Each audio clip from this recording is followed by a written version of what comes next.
Terima kasih untuk Anda yang masih bergabung bersama dengan kami dan di segmen ini kita akan review bagaimana jalannya perdagangan di sepanjang hari ini. Dan kami ingatkan kembali Anda masih bisa berpartisipasi di WhatsApp interaktif kami di 0812 di 8788 di 3723 seperti yang tertera di layar televisi Anda nantinya. Dan saat ini saya sudah terhubung bersama dengan Bapak Hadrian Mainer Taslim selaku Associate Director PT Universal Broker Indonesia Sekuritas. Kita akan langsung sapa saja. Pak Hadrian, selamat sore. Apa kabar, Pak?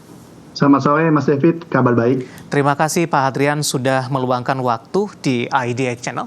Pak Hadrian, jelang libur akhir pekan Pak, indeks harga saham gabungan hari ini secara intraday tadi sempat menyentuh di level tertingginya di 7.215. Namun posisi ini tidak mampu dipertahankan. Saham-saham big cap yang sebelumnya mencoba menopang penguatan indeks harga saham gabungan, beberapa ini sudah mulai berbalik arah ke zona merah.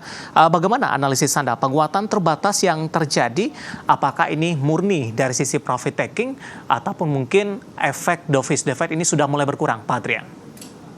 Ya, menurut saya dua-duanya ya. Memang ini akhir pekan cenderung orang lebih taking profit ya. Tapi secara teknikal, taking profit ini masih dalam skala yang wajar ya, tidak menjebol support juga. Jadi saya rasa IHSG masih dalam tren super bullish. Jadi untuk teman-teman investor, saya rasa ini masih kondisinya aman terkendali ya, gitu, menjelang akhir tahun. Seperti itu, Mas David.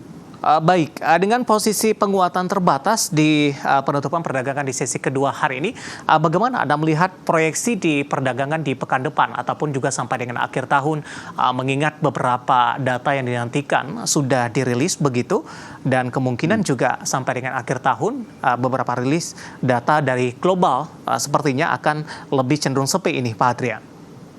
Ya, jadi menurut saya di IHSG ini biasa di akhir tahun kan ada Santa Claus Rally atau ada window dressing. Saya rasa tahun ini pun akan sama, sentimen tersebut akan menjadi penopang IHSG penguatan untuk di akhir tahun.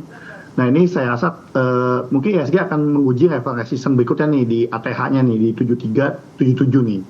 Jadi ini masih super bullish dengan level support yang perlu diperhatikan di level 7126. Nah, jadi buat teman-teman saya rasa ini masih oke. Saya rasa data makro untuk saat ini tidak terlalu signifikan ya pengaruhnya ya. Saya rasa masih penguatannya. Cuman ini ada rotasi sektor aja, Mas David. Gak ada perbankan, ngaruh ke saham-saham seperti grupnya Pak Prajogo, ngaruh ganti lagi. Nah ini rotasi sektor aja. Baik, apa yang menyebabkan rotasi sektor ini terjadi cukup cepat, Pak Hadrian? Apakah memang dari sisi sentimen ini sudah yang paling dinantikan ini juga sudah dirilis oleh The Fed, kemudian masih ada ruang pemangkasan suku bunga di tahun depan? Ya, saya rasa The Fed pemangkasan suku bunga masih mungkin terjadi ya, tapi kan saya rasa dengan data inflasi yang kita harapkan mulai terkendali, itu kan suku bunga mulai tertahan atau terpangkas kan. Nah, saya rasa tahun depan ke arah sana dan investor banyak yang optimis bahwa IHSG ini secara fundamental juga masih kuat dan tidak terpengaruh oleh sentimen-sentimen global yang signifikan. Jadi saya rasa ini rotasi sektor cepat juga karena memang ya volume IHSG bisa dibilang sebenarnya relatif agak flat gitu ya. Jadi memang rotasi sektor untuk menjaga likuiditas saja. Oke, tadi target Anda sampai dengan akhir tahun di level berapa Pak untuk indeks harga saham gabungan? Di level sekitar 7.300 nih, dekat-dekat ATH-nya 7377. ATH 7377 itu didapat dari sekitar di bulan pertengahan September 2022. Jadi ini mungkin akan menguji level yang sama di angka tersebut di 7.300-an. Baik, Pak Hadrian, tadi Anda katakan rotasi sektoral cukup cepat terjadi dan hal ini juga tergambar di sepanjang perdagangan hari ini, di mana saham-saham keuangan, saham-saham teknologi yang sebelumnya mencoba memimpin penguatan dari sisi sektoral hari ini berbalik arah ke zona merah. Dan sesi pertama pada siang tadi lebih didominasi oleh saham-saham energi dan kebetulan saham-saham pertambangan batubara beberapa mengalami penguatan ini. Bagaimana Anda melihat, terutama dari batubara, apakah memang ini hanya rotasi sementara saja, Pak? Dari sisi harga komoditas trennya masih cenderung turun, tapi dari sisi valuasinya masih termasuk murah ini untuk saham-saham pertambangan batubara. Iya, jadi yang seperti saya katakan tadi, sebenarnya ini lebih ke rotasi sektor. Untuk saham-saham batubara memang secara harga batubara komoditi dunia kan masih melemah, tidak terlalu bagus. Sedangkan secara under value, secara valuasi masih under value. Jadi ini lebih ke perputaran rotasi sektor aja sih saya rasa dagangan, dan mungkin adalah bagian dari window dressing sudah mulai terjadi gitu ya di saham-saham seperti ini. Jadi saya rasa ini memang hanya untuk likuiditas akhir tahun aja untuk window dressing. Jadi lebih ke jangka pendek ya sebenarnya sentimen. Jadi secara sentimen jangka panjang belum ada katalis kuat untuk menopang penguatan lebih lanjut gitu. Baik, rata-rata dari saham pertambangan batubara tampaknya lebih cenderung menguat terbatas di penutupan sesi kedua mengikuti dari posisi indeks harga saham gabungan ini, Pak Hadrian. Kita akan coba ulas satu persatu. Apakah saham pertambangan batubara ini juga terdampak dari window dressing? Nanti tidak, Pak. Kemudian juga bagaimana rekomendasinya? Saya mau ke Indi terlebih dahulu. Pak Hadrian tadi sempat bergerak di level tertingginya intraday hari ini di 14.55. Penutupan menguat di 2,89%. Jangka pendek arahnya akan kemana? Iya, Indi ini sebenarnya secara tren sudah mulai downtrend hari ini seperti technical rebound ya.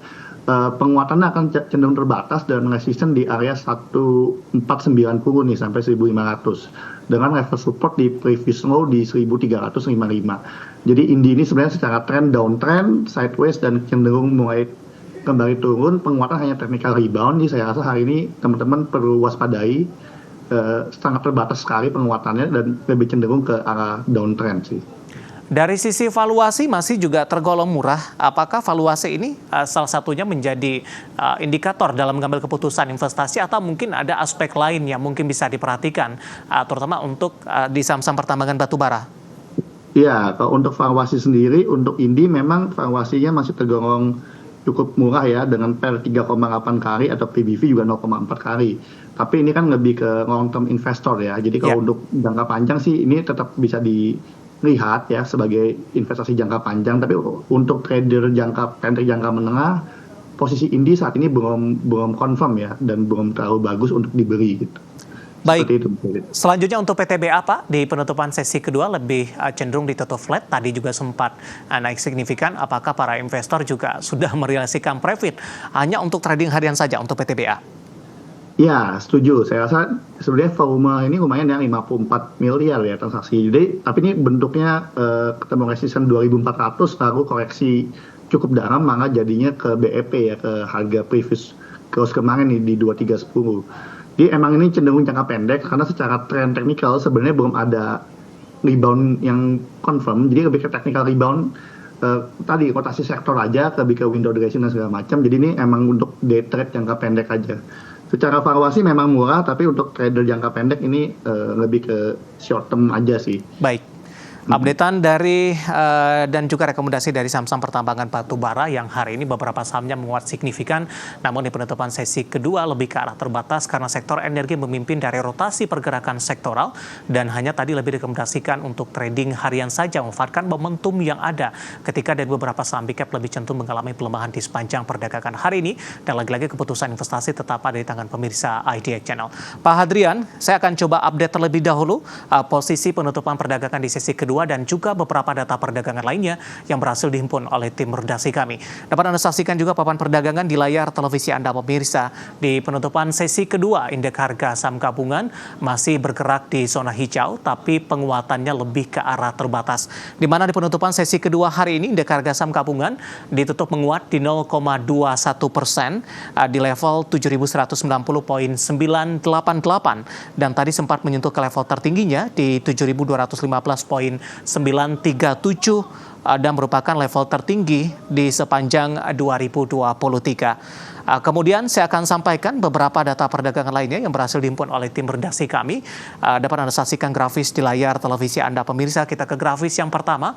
Posisi dari MNC 36 ini mengalami penguatan di 0,10%. Jakarta Islamic Index juga menguat di 0,56% dan LQ45 juga menguat di 0,24%. Ya, dapat Anda saksikan grafis di layar televisi Anda pemirsa, updatean dari beberapa penutupan indeks di sesi kedua hari ini. Kita beralih ke grafis selanjutnya, rotasi pergerakan sektoral.